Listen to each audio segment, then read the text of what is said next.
Sa ngalan ng Ama, ng Anak, at ng Espiritu Santo. Amen. Ang anghel ng Panginoon ay nagbalita kay Santa Maria. At siya'y naglihila lang ng Espiritu Santo. Aba, Ginoong Maria, napupuno ka ng grasya. Ang Panginoong Diyos ay sumasa iyo. Bukod kang pinagpala sa babaeng lahat, at pinagpala naman ang iyong anak na si Jesus. Santa Maria, Ina ng Diyos, ipanalangin mo kami makasalanan, ngayon at kung kami mamamatay. Amen. Narito ang alipin ng Panginoon. Maganap nawa sa akin ang ayon sa wika mo. Aba, Ginoong Maria, napupuno ka ng grasya. Ang Panginoong Diyos ay sumasa iyo. Bukod kang pinagpala sa babaeng lahat, at pinagpala naman ang iyong anak na si Jesus. Santa Maria, Ina ng Diyos, ipanalangin mo kami makasalanan, ngayon at kung kami mamamatay. Amen. At ang salita ay nagkatawang tao. At nakipamuhay sa atin. Aba, Ginoong Maria, napupuno ka ng grasya. Ang Panginoong Diyos ay sumasa iyo. Bukod kang pinagpala sa babaeng lahat, at pinagpala naman ang iyong anak na si Jesus. Santa Maria, Ina ng Diyos, ipanalangin mo kami makasalanan, ngayon at kung kami mamamatay. Amen. Ipanalangin mo kami, O Santa na Ina ng Diyos. Nang kami maging dapat makinabang sa mga pangako ni Kristo. Manalangin tayo. Panginoon naming Diyos, kasiyahan mo nawa ang aming mga kaluluwa sa iyong mahal na grasya, at yayamang dahilan sa pamamagitan ng anghel ay nakilala namin ang pagkakatawang tao ni Jesucristong anak mo, pakundangan sa mahal na pasakit at pagkamatay niya sa krus. Papakinabangan mo kami ng kanyang pagkabuhay na magmuli sa kadakilaan sa langit, sa pamamagitan ni Jesucristong aming Panginoon. Amen. Luwalhati sa Ama, at sa Anak, at sa Espiritu Santo. Kapara nun sa unang-una, ngayon at magpakailanman, magpas sa walang hanggan. Amen. Sa ngalan ng Ama, ng Anak, at ng Espiritu Santo. Amen. At ang mamumuno po sa ating banal na pagdiriwang ngayon ay ang ating magbutihing kura paroko, Reverendo Padre Douglas Dibadong.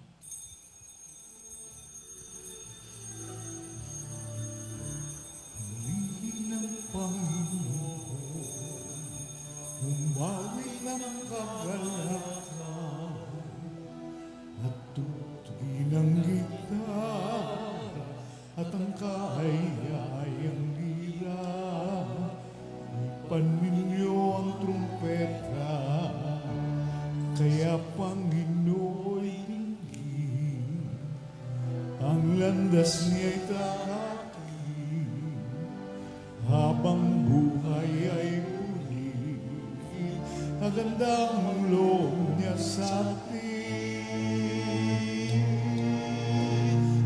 Bilang Panginoon, umawit ng kagalakan, at tutugin ang gitara, at ang kaaya-ayang lira.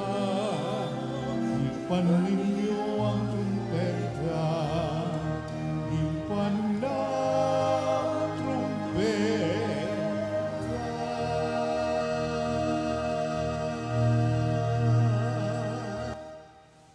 Sa ngalan ng Ama at ng Anak at ng Espiritu Santo, Amen. ang pagpapala ng ating Panginoong Jesucristo, ang pag-ibig ng Diyos Ama, at ang pakikipag-kaisa ng Espiritu Santo, naway sumainyong lahat. At sumaiyo rin. Mga kapatid, tinipon tayo bilang mga kaanib na angkan ng Diyos, kaya dumulog tayo sa maawaing Panginoong ng papatawad ng lubos. Sinugong tagapagpagaling sa mga nagsisisi, Panginoon, kaawaan mo kami. Panginoon, kaawaan mo kami. Dumating na tagapag-anyaya, mga makasalanay magsisi, Kristo, kaawaan mo kami. Kristo, kaawaan mo kami. Nakaluklok ka sa kanan ng Diyos Ama para ipamagitan kami. Panginoon, kaawaan mo kami. Panginoon, kaawaan mo kami. Kaawaan tayo na makapangyarihang Diyos, patawarin tayo sa ating mga kasalanan at patnubayan tayo sa buhay na walang hanggan. Amen. Manalangin tayo. Ama naming makapangyarihan, nilingap mo ang mga walang inaasahan kundi ikaw. Hindi maidarangal at hindi magiging banal ang sino mang sa iyo'y napapawalay. Dagdagan mo ang iyong kagandahang loob sa amin upang sa iyong pamumuno at pangangasiwang magiliw, mapakinabangan namin ang mga biyaya mo sa lupa bilang pagkakamit na namin sa makalangit mong pagpapala sa pamamagitan ni Jesucristo kasama ng Espiritu Santo magpasawalang hanggan. Amen. Magsipo po lahat.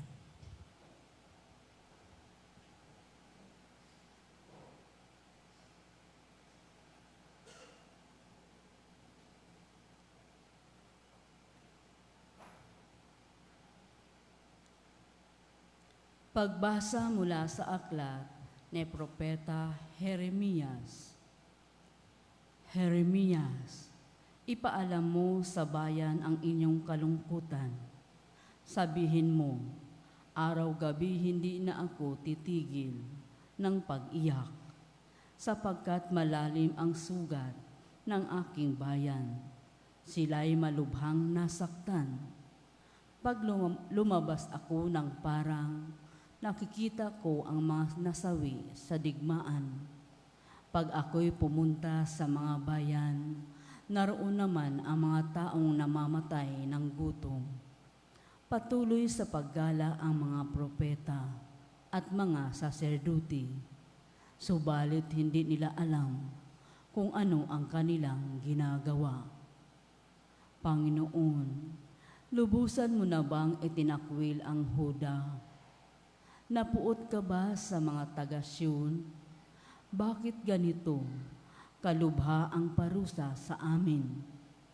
Ano pat wala na kaming pag-asang gumaling. Ang hanap namin kapayapaan, ngunit nabigo kami. Inasam naming gumaling, ngunit katatakutan ang dumating. Panginoon, kinikilala namin ang aming kasamaan at ang pagtataksil ng aming mga magulang. Kaming lahat ay nagkasala sa iyo. Huwag mo kaming itakwil, alang-alang sa iyong pangalan. Huwag mong itulod na mapahiya ang Jerusalem, ang kinalalagyan ng marangal mong luklukan. Alalahanin mo ang iyong tipan. Huwag mo sana itong sirain. Hindi makakagawa ng ulan ang mga Diyos-Diyusan ng alinmang bansa. Hindi makapagpapaambon man lamang ang sinuman sa kanila. Panginoon, nasa iyo ang aming pag-asa, sapagkat ikaw lamang ang makagagawa ng mga bagay na ito. Ang salita ng Diyos. Salamat sa Diyos.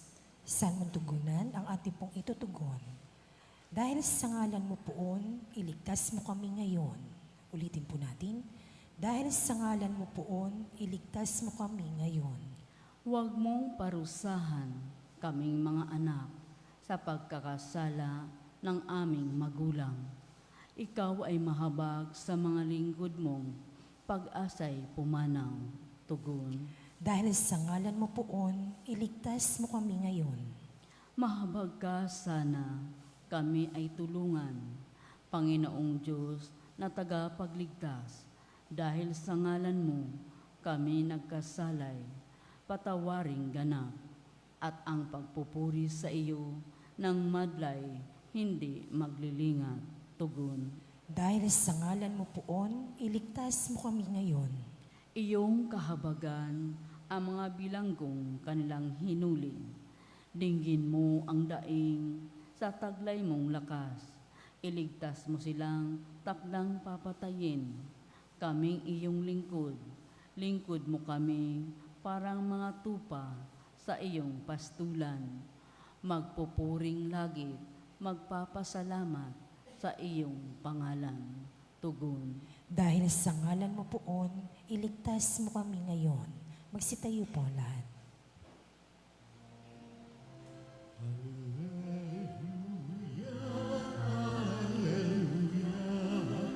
Wikain mo po nakikinig ako sa iyong mga salita.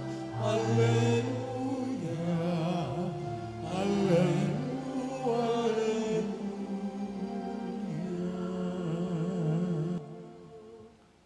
Sumainyo ang Panginoon. At sumaiyo rin. Ang mabuting balita ng Panginoon ayon kay San Mateo. Papuri sa iyo, Panginoon.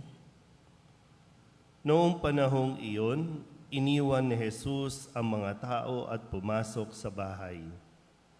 Lumapit ang kanyang mga alagad at sinabi sa kanya, "Ipaliwanag po ninyo sa amin ang talinghaga tungkol sa masasamang damo sa bukid."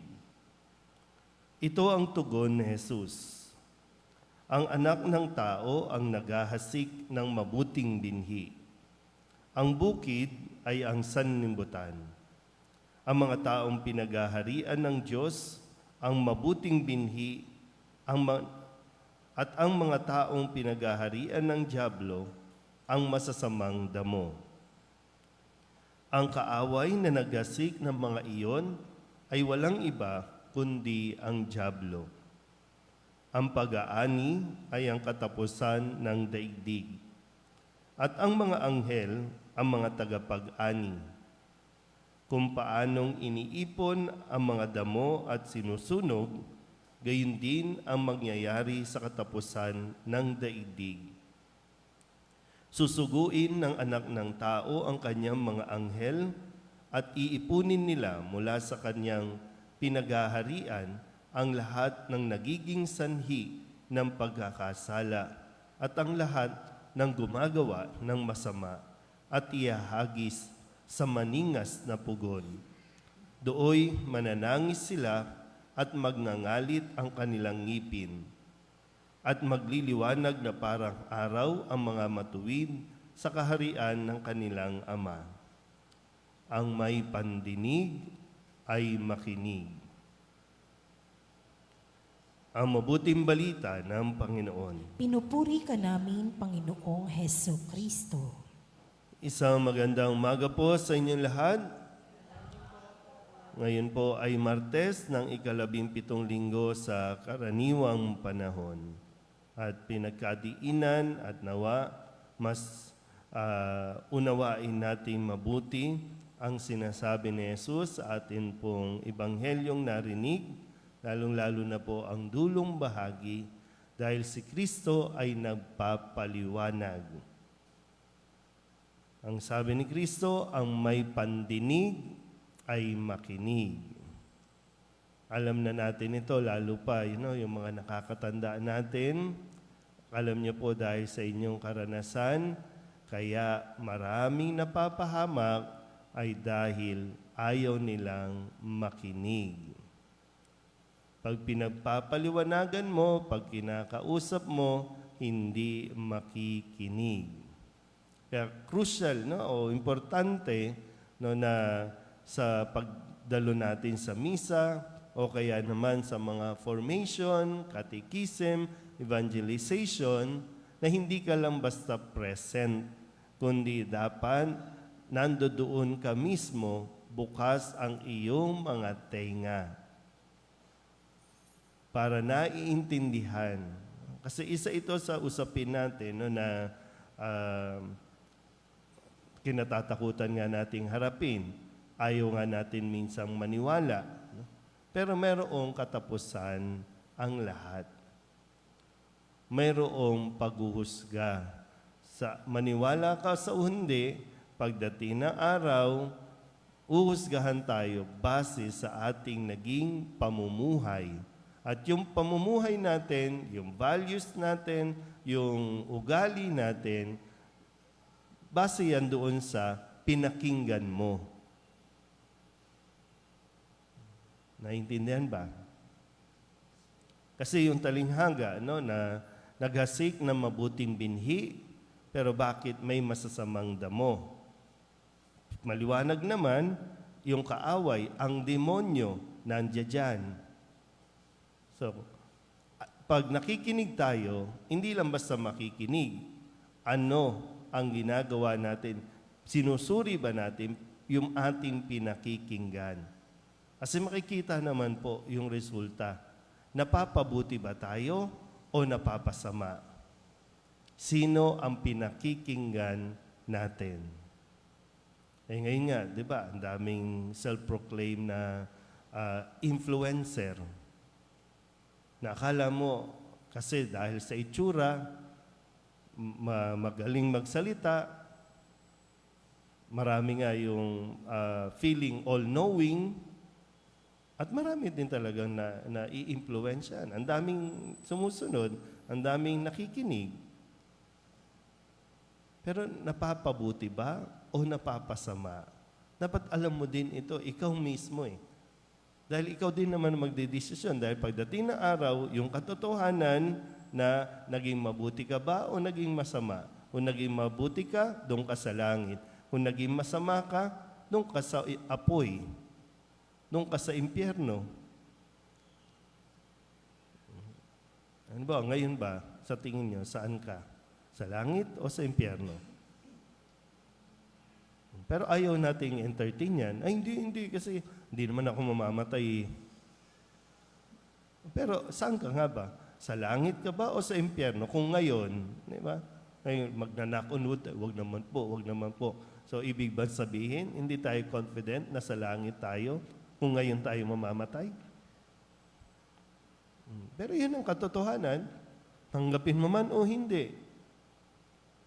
Pwedeng mamaya, masagasaan ka na lang dyan. Pwedeng mamaya, mawalan ka lang ng hininga. Pwedeng mamaya, kumakain ka lang, di ka na nakahinga, tapos ang buhay. Pero araw-araw, ibinibigay ang biyaya ng Diyos, ang salita ng Diyos. Lagi kong binabanggit ito, no? Dito sa ating lugar, ang daming tao, pero iilan lang ang nagsisimba.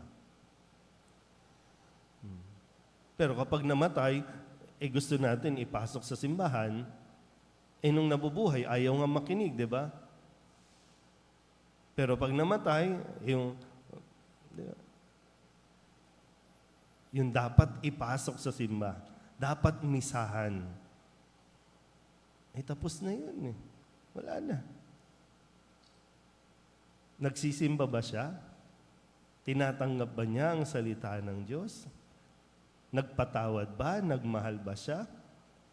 Naging mabuti ba? Alam naman natin yan. Hindi tayo ang manghusga. Wala sa atin ang paghuhusga. Pero ang Diyos, ang anak ng tao, ang huhusga.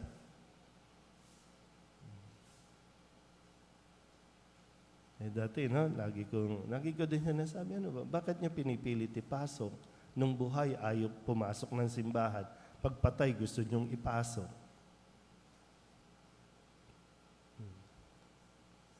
So, mayroon talagang yung tinatabing wakas ng panahon. Mayroon. At kung hindi ka pa natatauhan, meron tayong mga nakasamang, mga naging kaibigan, kapamilya, wala na. Kasi namatay na. Natapos na ang buhay nila. Haharap na yon o humarap na yon sa Diyos. Malalang makapagsabi, nasa langit ba o nasa impyerno? Pero yun yung kalalagyan natin pagdating ng araw. So isipin mo na rin yan ngayon at hindi naman ito basta pananakot, kundi paalala ito na araw-araw suriin natin ang ating buhay. Amen?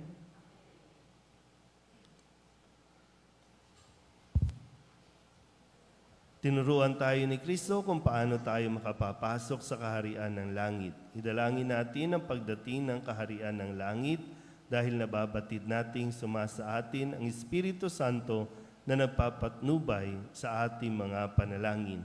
Ang ating pong itutugon, Panginoon, dinggin mo ang aming panalangin. Panginoon, dinggin mo ang aming panalangin.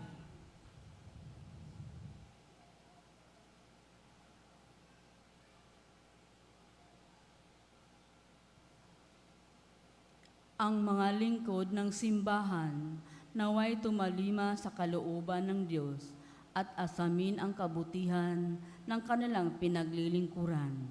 Manalangin tayo sa Panginoon. Panginoon, dinggin mo ang aming panalangin. Ang mga pinagkatiwalaang magdulot ng katarungan at maisakatuparan ang mga batas, naway tumingin kay Kristo bilang bukal ng karunungan. Manalangin tayo sa Panginoon. Panginoon, dinggin mo ang aming panalangin. Tayo naway maghintay sa panahon ng pag-aani ng Diyos at huwag tayong maghusga ng ating kapwa. Manalangin tayo sa Panginoon. Panginoon, dinggin mo ang aming panalangin. Ang mga matatanda, naway ating maalalayan sa pamamagitan ng ating pagiging maalalahanin at palakaibigan. Manalangin tayo sa Panginoon. Panginoon, dinggin mo ang aming panalangin. Ang mga namatay, naway tipunin ng Diyos bilang ani ng kaharian. Manalangin tayo sa Panginoon. Panginoon, dinggin mo ang aming panalangin. Upang mamayani ang kapayapaan ng Spring sa Holy Land at sa buong mundo at ipag-adya nawa ang sangkatauhan sa karahasan, kasakiman at pang-aabuso ng kapangyarihan na nagdudulot ng paghihirap at kamatayan sa marami. Manalangin tayo sa Panginoon. Panginoon, dinggin mo ang aming panalangin. Upang ang lahat ng mga nagdurusa dahil sa kalupitan ng digmaan ay daglian ng makaranas ng kapayapaan at mabuhay ng may kapanatagan at kalayaan. Manalangin tayo sa Panginoon. Panginoon, dinggin mo ang aming panalangin. Idulog din natin sa Panginoon ang ating mga personal na kahilingan at mga panalangin para sa ating mga pamilya, kasama din ang mga kahilingan ng mga nanonood sa online. Lahat ng mga misang pasasalamat, espesyal na intensyon, agarang paggaling ng mga may sakit at ang mga kaluluwa na inihiling na ipagdasal sa misang ito.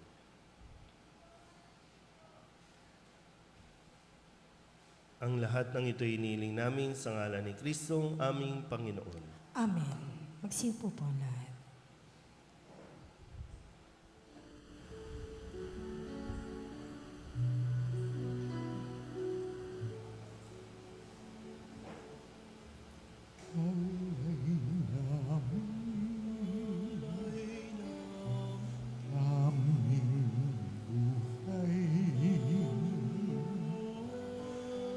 Bawat galaw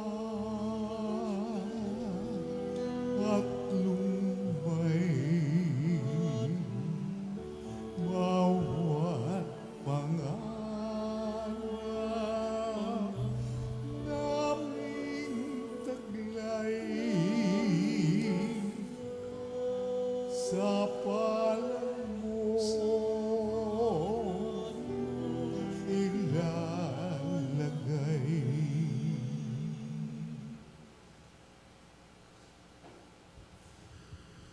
Manalangin kayo mga kapatid upang paghahain natin ang kalugdan ng Diyos amang makapangyarihan. Tanggapin nawa ng Panginoon itong paghahain sa iyong mga kamay, sa kapurihan niya at karangalan, sa ating kapakinabangan at sa buong sambayanan niyang banal. Ama naming lumikha, tanggapin mo ang mga alay na sa iyo na rin nagmula at ngayong aming inihahanda sa iyong dambana upang aming ginaganap na pagdiriwang ang iyong paglingap ay magtaguyod sa tanan at magpabanal sa aming pamumuhay sa kasalukuyan at mag-akay sa amin sa ligayang walang katapusan sa pamamagitan ni Jesucristo kasama ng Espiritu Santo magpasawalang hanggan. Amen. Sumainyo ang Panginoon. At sumaiyo rin. Itaas sa Diyos ang inyong puso at diwa. Itinaas na namin sa Panginoon. Pasalamatan natin ang Panginoong ating Diyos. Marapat na siya ay pasalamatan. Ama naming makapangyarihan, tunay nga marapat na ikaw ay aming pasalamatan. Ikinalugod mong likain ang sanlibutan na iyong pinagbabago at idinarangal sa pamamagitan ng iyong anak na kinalulugdan. Kaya't utang na loob ng iyong mga itinatangi at ng mga banal na kapiling mong lagi, ang iyong paggiliw at pagkakandili. Kaya kaisa ng mga anghel ang sisiawin ng papuri sa iyo, nang walang humpay sa kalangitan, kami nagbubunyi sa iyong kadakilaan.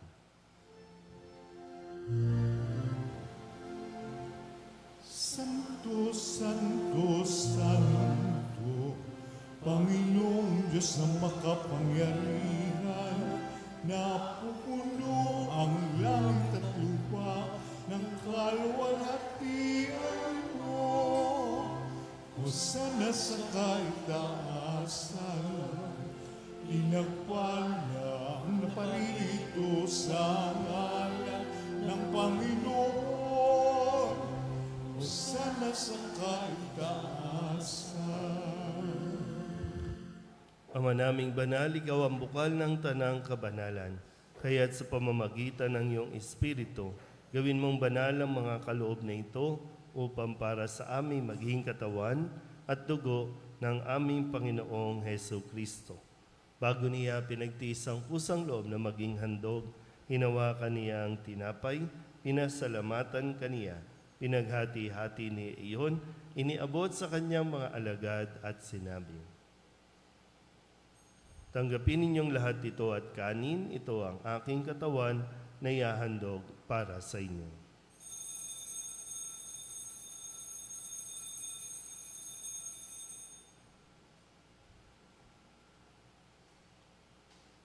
Gayun din naman ang matapos ang hapunan, hinawakan niya ang kalis, muli kaniyang pinasalamatan, iniabot niya ang kalis sa kanyang mga alagad at sinabi, tanggapin ninyong lahat ito at inumin. Ito ang kalis ng aking dugo ng bago at walang hanggang tipan. Ang aking dugo na ibubuhos para sa inyo at para sa lahat sa ikapagpapatawad ng mga kasalanan.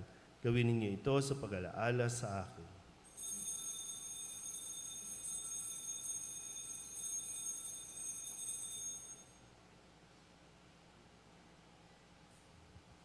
Ipagbunyi natin ang misteryo ng pananampalataya. Si Kristo'y namatay, si Kristo'y nabuhay, si Kristo'y babalik sa wakas ng panahon.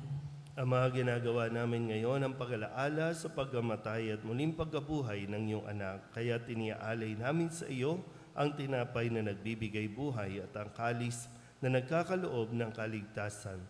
Kami napapasalamat dahil kami iyong minarapat na tumayo sa harap mo para maglingkod sa iyo. Isinasamo namin kami magsasalo-salo sa katawan at dugo ni Kristo ay mabuklod sa pagkakaisa sa pamamagitan ng Espiritu Santo. Ama, lingapin mo ang iyong simbahang laganap sa buong daigdig. Puspusin mo kami sa pag-ibig kay San Francisco na aming Papa at ni Jose na aming Obispo at ng Tanang Kaparian. Alalahanin mo rin ang mga kapatid naming nahimlay na may pag-asang sila'y muling mabubuhay, gayon din ang lahat ng mga pumanaw. Kawaan mo sila at patuloyin sa iyong kaliwanagan. Kawaan mo at pagindapating kaming lahat na makasalo sa iyong buhay na walang wakas. Kaysa na mahal na Birhen Maria na ina ng Diyos, ng kabiyak ng puso niyang si San Jose. Kaysa ng mga apostol at ng lahat ng mga banal na namuhay dito sa daigdig ng kalugod-lugod sa iyo, may pagdiwang nawa namin ang papupuri sa ikararangal mo sa pamamagitan ng iyong anak na aming Panginoong Heso Kristo.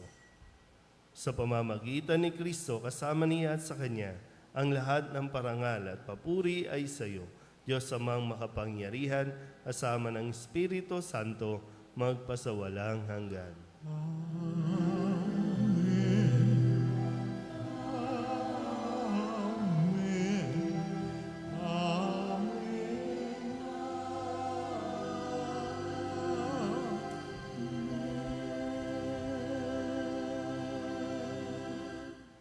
Sa tagubili ng mga nakagagaling na utos at turo ni Jesus sa Panginoon natin at Diyos, ipahayag natin ang lakas loob.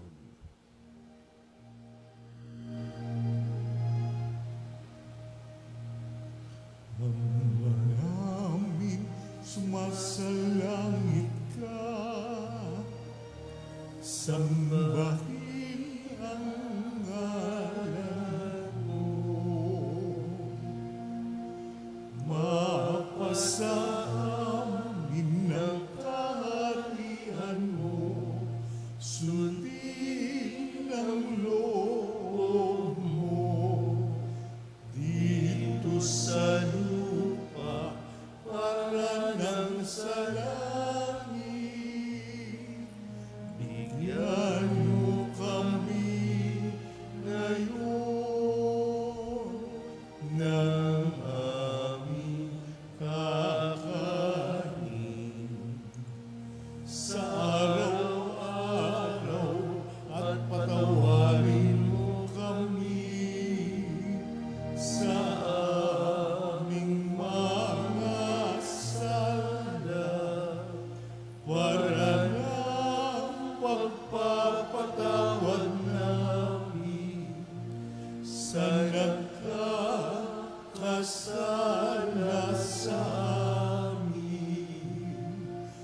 Hinihiling namin kami iadya sa lahat ng masama, pagkalooban ng kapayapaan araw-araw, iligtas sa kasalanan at ilayo sa lahat ng kapahamakan.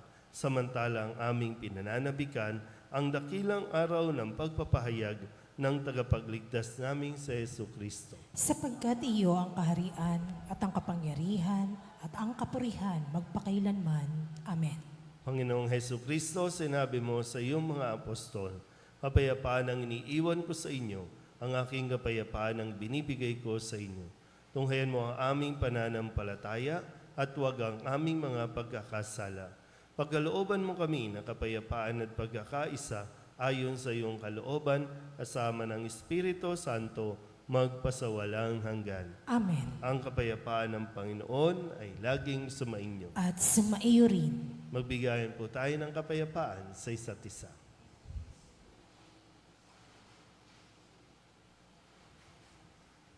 Kordero ng Diyos na nag-aalis sa mga kasalanan ng sanlibutan, maawa ka sa amin. Kordero ng Diyos na nag-aalis sa mga kasalanan ng sanlibutan, maawa ka sa amin. Kordero ng Diyos na nag-aalis sa mga kasalanan ng sanlibutan, ipagkaloob mo sa amin ang kapayapaan. Magsilod po lahat.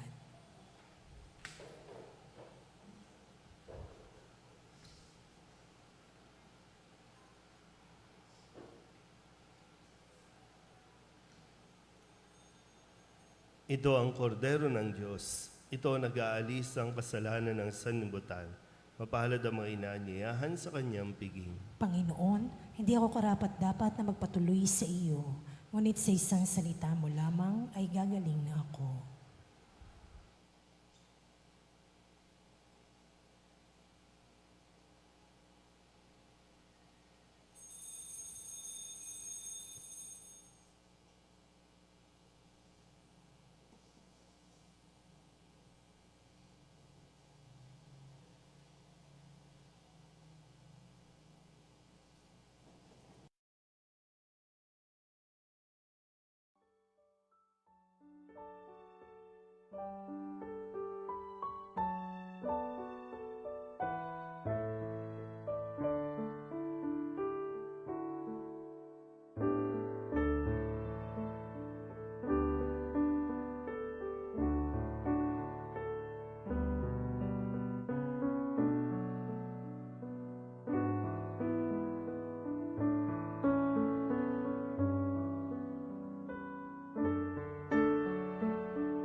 Ama naming mapagmahal, pinagsaluhan namin sa banal na pakikinabang ang alaalang walang kupas ng iyong anak na nag-alay ng sarili niyang buhay para sa aming kaligtasan. Sa ipinamana niya sa aming pagliligtas bilang tagapamagitan kasama ng Espiritu Santo magpasawalang hanggan. Amen. Sumainyo ang Panginoon. At sumaiyo rin. At pagpalain kayo ng makapangyarihang Diyos, Ama at Anak, at Espiritu Santo. Amen. Tapos sa banal na misa, humayo tayo sa kapayapaan ni Kristo. Salamat sa Diyos. Magandang umaga po.